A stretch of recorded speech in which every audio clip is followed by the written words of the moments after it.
Hey, soul survivors. I have a viewer topic request that a lot of us have been wondering about, our soul ties. We're also going to talk about what a true soul tie is, also that Stockholm syndrome and trauma bonding, and how to tell the difference. If you wait till the end, I have a concept that'll help you understand what exactly is going on. So the concept of soul ties, this is often rooted in spiritual, metaphysical beliefs, and it suggests when two people share this deep emotional, even spiritual connection, their souls become intertwined or even linked in some type of profound way.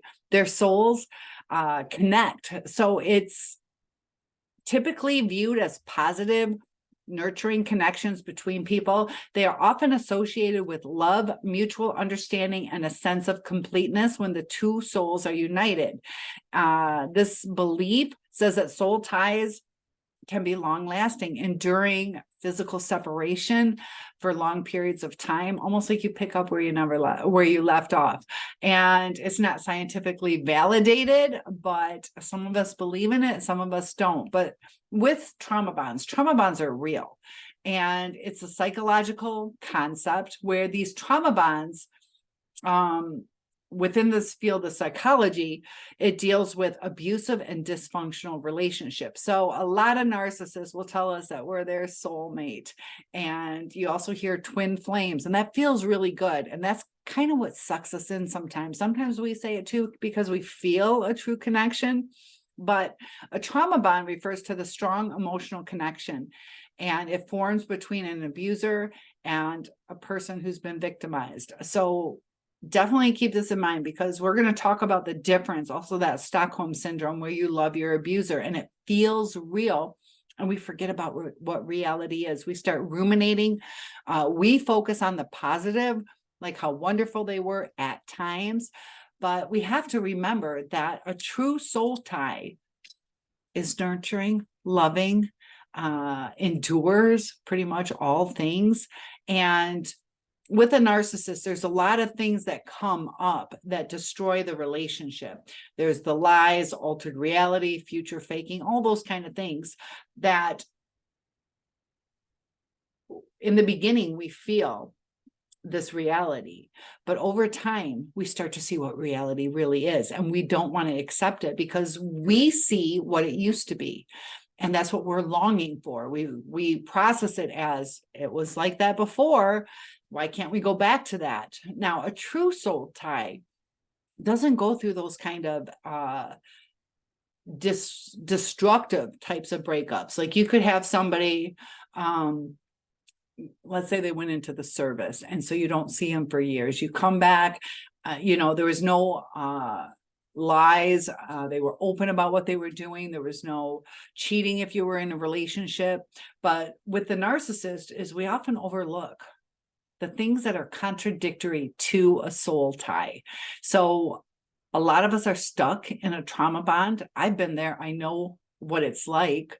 I know the feeling of, can't we just get back to this? It was wonderful. But is it really wonderful when they were lying to us or giving us promises they never intended to keep? Now, sometimes they do intend to keep it, but then something just comes up and they just want to do something that suits themselves. So they are self-absorbed or self-focused. And a true soul tie is almost like a true connection where it's almost like one, to become one in a sense, where your souls are tied together. So you would naturally try to protect yourself. So if you're connected, you're going to protect each other. You're going to feel what each other feels. And you're not going to want to harm the other person, because in a sense, the concept is you're kind of hurting yourself too. So why do it? So it gets tricky because we have these feelings. We remember the euphoria and the potential, but a true soul tie doesn't break. Now, I know some of you might want to argue, but what if this, all those kind of things, and I get it. So to kind of help heal through what we're going through, first, is it a true soul tie? Can you call them right now? Will they call you back tomorrow? Unless there's some thing going on, but are they going to be concerned? Can you text them? Can you text them right now? Because if you have a true soul tie, they're going to be there for you, especially if you don't lie, but especially if you say it's an emergency. Are they going to show up?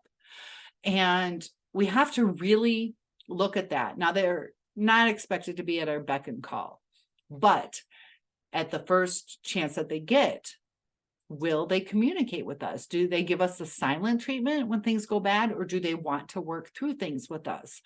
Because a true soul tie is about the most perfect thing you could hope for, and it all works and falls in place.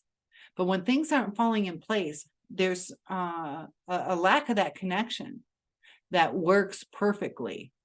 So if you want to say, but maybe they got distracted, or they weren't really thinking clearly, or the stress got to them, all those kind of things, you can look at it in a sense where if it's a soul tie, that soul died and that connection is broken. So the narcissist, they like to discard. So if you want to look at it as it was a temporary soul tie, you can do that. But a soul tie that is true should be lifelong. It should be lifelong. And when it's only one part of the tie, it's not tied. It's loose, and it's not functional. It's not connected. So we have to understand what reality is, who that person really is, what they really feel for us. And sometimes they'll come back in our lives and they'll be great, and then they're going to disappear again. There is that narcissistic cycle of abuse, and you will keep going through it. They're going to keep repeating the patterns. They're going to keep withdrawing. A true soul tie doesn't withdraw. They don't, some of us, we get needy because they take things away. We get into this relationship like it's perfect. Then it doesn't fit, kind of like buying a pair of jeans. It's perfect. It fits. I want to wear them every day. And then all of a sudden they either don't fit right, or they're too loose. It's not functional. And that's kind of what goes on with the relationship. We think it's perfect, and then it's dysfunctional in some way. So when we want to say, but they were my soulmate, I miss them so much, they were my soulmate, we were perfect together, that we have to realize the toxicity in a narcissistic relationship. It's a slow infection.